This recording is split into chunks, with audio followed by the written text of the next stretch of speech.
ગયું છે।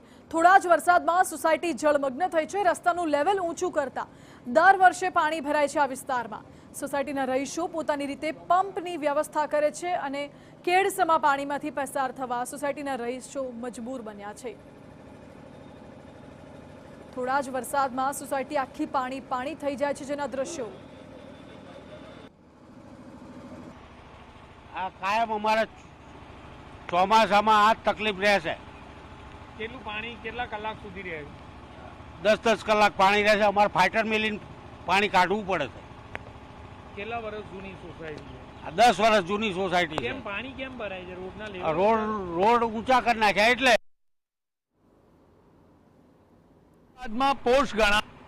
અમદાવાદમાં પોશ ગણાતો શેલા વિસ્તાર છે આ કે જ્યાં સોસાયટીની અંદર પાણી ભરાયેલા જોવા મળી રહ્યા છે। વર્ષોથી આ સમસ્યા છે। રસ્તાઓનું લેવલ આડેધડ રીતે નક્કી કરાતું હોય છે અને ઊંચા રસ્તા થઈ જતા હોય છે, જેના કારણે સોસાયટીમાં પાણી ભરાયેલા હોય તેને નિકાલ કરવા માટે સોસાયટીએ જ અલાયદી વ્યવસ્થા કરવી પડતી હોય છે, પરંતુ તેમ છતાં કોઈ યોગ્ય રીતે કલાકો સુધી પણ પાણીનો કોઈ નિકાલ થતો નથી। સ્થાનિકો હેરાન પરેશાન છે, પરંતુ આખરે તંત્રના કાને આ વાત અને ફરિયાદ ક્યારેય અથડાતી નથી। કોઈ પણ પ્રકારે યોગ્ય વરસાદી પાણીનો નિકાલ થાય તે પ્રકારની વ્યવસ્થા કરાતી નથી। ઔડા અને કોર્પોરેશન જો યોગ્ય રીતે કામગીરી કરે તો કદાચ સ્થાનિકોના જે પ્રશ્નો છે તે પ્રશ્નોનું યોગ્ય રીતે નિરાકરણ થાય, પરંતુ આ બાબતમાં રસ કોને છે તે સૌથી મોટો પ્રશ્ન છે। કેમેરામેન ઇમરાન શેખ સાથે જિગ્નેશ પટેલ, TV9 અમદાવાદ। તો અમદાવાદના શેલામાં થોડા જ વરસાદમાં રસ્તો ધોવાઈ ગયો।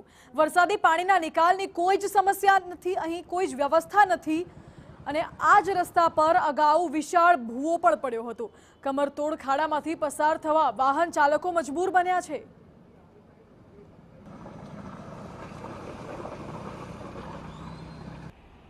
અમદાવાદના શેલા વિસ્તારમાં બિસ્માર રસ્તાઓ જોવા હોય તો કોઈ પણ અધિકારીએ કે મંત્રીએ આ વિસ્તારની મુલાકાત લેવી જોઈએ, કારણ કે જે રીતે શેલાની દુર્દશા છે, બિસ્માર રસ્તાઓ છે, વરસાદી પાણીના નિકાલની કોઈ વ્યવસ્થા નથી। આ તમામ સમસ્યાઓ એક જ જગ્યા પર જોવા મળી રહી છે। ટૂંક સમયમાં જ અહીં વિશાળકાય ભૂવો પડ્યો હતો, તેનું પણ સમારકામ યોગ્ય રીતે હજી પત્યું નથી।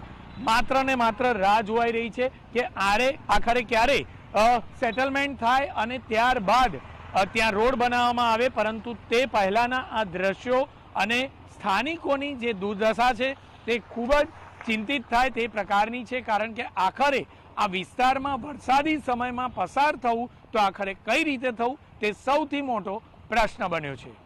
કેમેરામેન ઇમરાન શેખ સાથે જિગ્નેશ પટેલ, TV9 અમદાવાદ।